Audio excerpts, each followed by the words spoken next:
As I told our staff, there's certain things coaches like to do and some things they can't stand to do, but one of the, either 1A or 1B is when you announce your captains, and so we have 7 of them. They voted on it, and I love the way the NFL does this. They put a C on their shirt.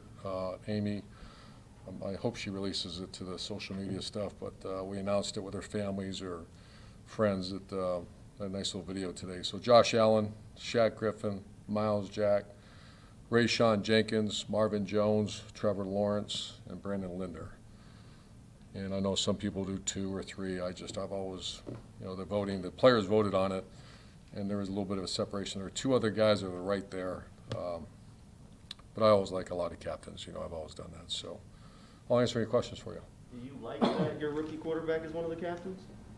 I was impressed that he was up there, I want to say 3rd in vote gets, which is, that's a credit to him. Who's the top vote getter? Top vote getter, I believe, was Miles Jack. Can you repeat that? Sorry, so it was Josh Allen, Shaq Griffin, Miles Jack, Rayshon Jenkins. Come on now, you got to stay on this. I missed the last two. Is this your press conference or mine? No, sorry, I just want to make sure I got that. Josh Allen, Shaq Griffin, Miles Jack, Rayshon Jenkins, Marvin Jones, Trevor Lawrence, and Brandon Linder. Thank you. Appreciate it. You're very welcome. You haven't lost a. I want to make sure I'm recording. You're very welcome. You personally haven't lost a season opener since '93, and knock on wood. Colorado State, Oregon. How do you look at that as can be a real tone setter? The opener. Oh, sure. Yeah, I think certainly in college it's a March Madness. It's just a little different that you can't lose a game in college, and professional football reality is reality. But yeah, heck yeah, this is a tone setter. This is a setter for everything. But it's also the first game. What does that say about Miles Jack getting in those votes for captain? He's been that way since we got here. He's always had a very good reputation, but he exceeded that with us so far. Coach Strong and him are extremely close. We're seeing a side of him that we've pulled out of him, I hope. And that's, we always say you have to lead yourself before you lead others. And he's stronger than he's ever been. His body's right, so he's in a good place. Urban, is there something about the college opening week that you miss? College opening week? Yeah, like the opener, all the stuff leading up to it, the opener for college football that first week. To be honest with you, I haven't even, they got a lot of things here. 48, who's the 48, who's the 50, there's a lot of stuff here. So, of course, I love college football, but this is really cool, too. Do you miss the recruiting call? No. Or transfer portal, no. You've talked about, ad nauseum about special teams being really good. Do you have a sense that they're going to be good? Well, I'd like to credit Carlos and Nick Sorensen, Carlos Polk. That was a transition we made in the middle of spring, and it was hard. It wasn't very good for a minute, and they worked their tail off. When you take a guy like Rudy Ford, who was a guy that I think he's the best in the NFL at what he does, and that's coverage units, and then also he's pretty good safety. You take part of your salary cap money and free agency, you get what we consider to be the top 2 or 3 returners in the league, and then we feel really good about our specialists, our long snapper, our punter, and our kicker. So, and as far as work ethic, we're working our tails off to be good at that. Texans have announced that Tyrod Taylor will be the starting quarterback, but obviously that's a position that's been in flux for them. As you guys were preparing for this week, how did that factor into your game? We went back and watched Buffalo. We actually looked at. I got a lot of respect for Tyrod. We looked at him when we were looking at possible quarterbacks, and obviously they signed him in Texans. But I've always thought he's a heck of a player. I like the guys that can move. He's a dual threat guy. That in Buffalo he was outstanding, and then he got injured at the Chargers. But I've always really thought he was a heck of a player.